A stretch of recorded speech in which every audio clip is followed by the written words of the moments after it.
Bien, y hay una conmoción mundial por un tsunami ocurrido esta madrugada en Japón y hay alertas en Chile, Perú y México. Y vamos a hablar entonces para entender de qué se trata este fenómeno con el geólogo Carlos Seara de la Universidad de Córdoba. Carlos, muy buenos días. Sergio Giachino desde Radio Franca lo saluda. Buen día, Sergio, ¿cómo estás? Muy bien. Bueno, Carlos, hay realmente una conmoción mundial por estos alertas, sobre todo en nuestra región, en Chile, Perú y más de 10 países de América Latina. ¿Nos podrá explicar para que los oyentes entiendan de qué se trata este tipo de fenómenos? Sí, el tsunami siempre es un fenómeno que viene asociado a un terremoto. Es decir, no hay tsunami si previamente no se ha producido un fenómeno que altera la superficie terrestre a través de una serie o de trenes de vibraciones. Porque al final las ondas sísmicas son eso, son vibraciones de la corteza terrestre que afectan prácticamente a todo lo que es la superficie terrestre en cualquier lugar y se transmiten luego al al fondo del mar, y desde el fondo del mar hay un movimiento que avanza sobre la parte líquida, es decir, sobre la superficie marina. Esa es la situación general. O sea que lo primero que tenemos que considerar es que no hay tsunamis si no se produce previamente un fenómeno sísmico. Es decir que... Sí, perdón. En este caso, concretamente, lo que ocurre es que el fenómeno sísmico se está dando en el fondo marino, muy cerca de la costa, y por eso,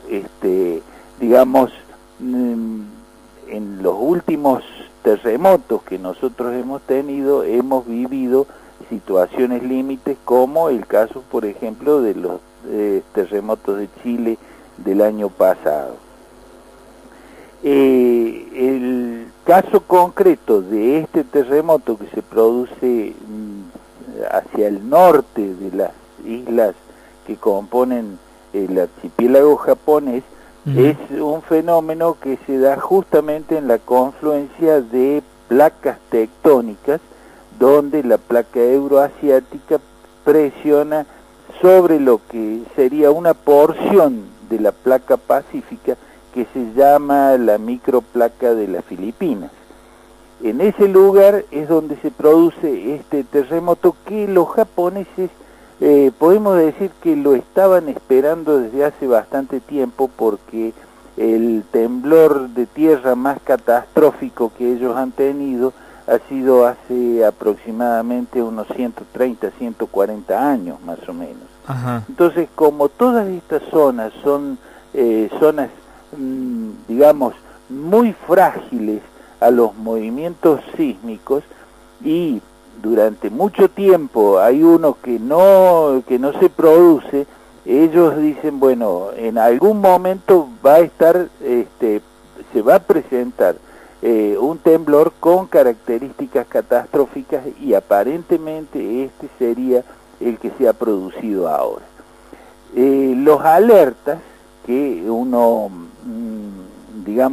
está escuchando por televisión, por radio, que se van produciendo sobre las costas, en la parte sudamericana, o en general en la parte americana, porque desde la Baja California en adelante las alertas están presentes hasta en el sur de Chile. Son formas de prevenir que estas olas gigantescas producidas por el movimiento de la corteza oceánica, porque esa es la que se mueve, y a partir de ella se proyecta toda la vibración hacia el agua, esas alertas están advirtiendo las posibilidades de que pueda haber olas gigantescas que lleguen hasta las costas americanas, porque el temblor ha sido sumamente fuerte y porque se ha producido también en el fondo del mar a una profundidad que no es significativa, porque prácticamente se está hablando de que la profundidad del hipocentro está en el orden de los 10 kilómetros, sí, sí. Es decir que tendríamos que estar vinculándolo con un movimiento de extrema superficialidad para lo que es la corteza terrestre. Carlos, ¿qué posibilidad hay de que esto se replique en Argentina, sobre todo los terremotos, no? Lo escucho muy bajo. Ah, bien. ¿Ahí me escucha bien? Ahí te escucho bien. Bien. Le decía, ¿qué posibilidad hay, si es que existe, de que esto se replique en Argentina, ¿no? Bueno, va a ocurrir, según los pronósticos, en Chile un tsunami, pero un terremoto en la Argentina por estos días puede ocurrir. No estamos exentos de que puedan existir algunos fenómenos sísmicos de reacomodamiento fundamentalmente de la placa pacífica y de hecho que interese también a la placa sudamericana, especialmente en el área cordillerana, es decir, no, por ejemplo aquí en Córdoba, donde yo vivo, no habría ningún efecto de todo esto. Pero sí puede haber alguna réplica o algún movimiento por lo que podemos decir en el contrafrente de lo ocurrido del lado asiático, que pueda existir algún movimiento de ese tipo sobre la costa chilena y sobre la cordillera del límite, ¿no es cierto? Claro. En el límite argentino-chileno. Pero no creo que pudiera llegar a ser de una magnitud extraordinaria. Pienso sí que puede ser un poquito más fuerte de lo normal para nosotros. Lo normal para el área cordillerana nuestra está en el orden de los 4 puntos en la escala Richter, o sea claro, que no es muy significativo. No, Lo que sí se nota en este caso es que aparentemente no ha habido una proyección de tsunamis a gran escala, porque yo estaba analizando recién algún tipo de información que se recibía, y por ejemplo en lo que es el Pacífico Sur, del lado asiático, ha cesado la alerta de tsunami, por ejemplo, siendo que sería muy temprano para tener esa, o sea, para concluir de que ahí no se va a producir algo, a no ser que, bueno, se estén manejando datos que no, de carácter técnico, que no se informan directamente, ¿no es cierto?, o que no salen en las informaciones de los periódicos o de los medios televisivos. Claro.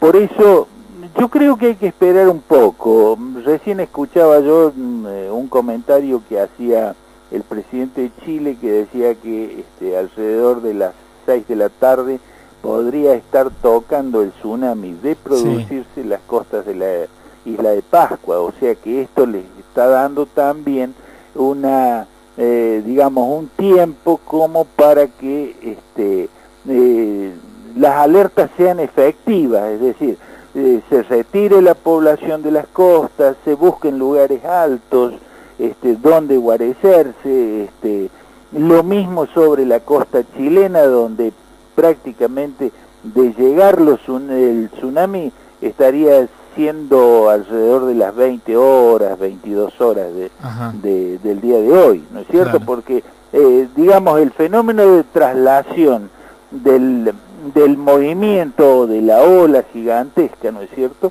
se produce a mucha velocidad, pero las distancias son muy grandes. Claro. Es decir, acá estamos hablando de una velocidad de 600 kilómetros por hora que, claro, cuando toca la costa, tiene características catastróficas directamente. Claro. Pero en el movimiento del mar y en la distancia está dando la posibilidad, ¿no es cierto?, de que sea advertida las poblaciones hoy en día, los medios de comunicación son extremadamente rápidos, entonces se pueden salvar muchísimas vidas, y de hecho queda demostrado, por ejemplo, que la tecnología en el caso de Japón ha sido lo suficientemente importante como para que las víctimas que en este momento se acusen con un terremoto de 8,9 grados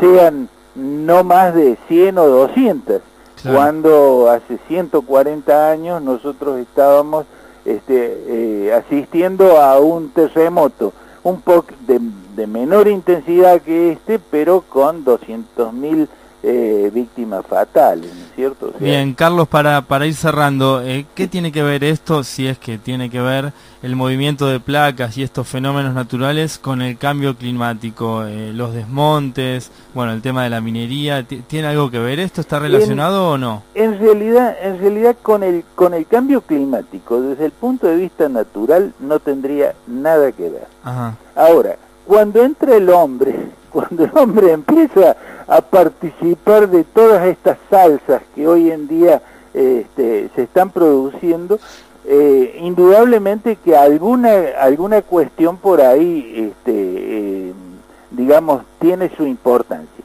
Fundamentalmente, yo insisto en una cosa, y a lo mejor por ahí en algún mail lo he puesto.